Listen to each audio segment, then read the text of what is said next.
This is part of a new series to answer questions and complaints that people have had about therapy or reasons that they leave therapy.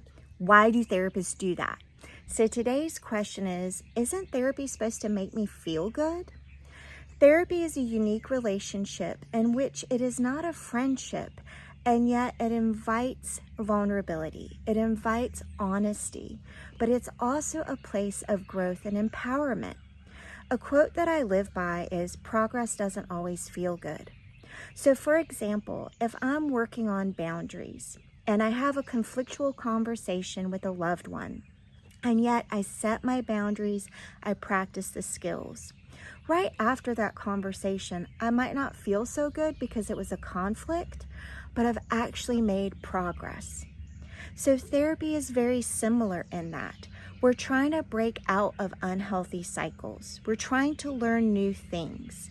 And you're developing ethical goals with your therapist, and your therapist is pacing things with you so that you do have validation, you do have encouragement, but you also have challenge so that we can break out of old patterns.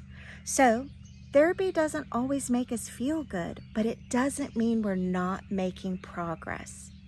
I hope that this helps to clarify some of that aspect and stigma with therapy, that it is a safe space, but it's also a place of challenge.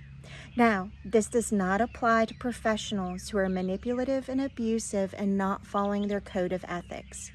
But a therapist can be following their code of ethics and safely be pacing the sessions, safely be pacing the information, and empowering the client to break out of old cycles that fall along in the personal goals the client has made.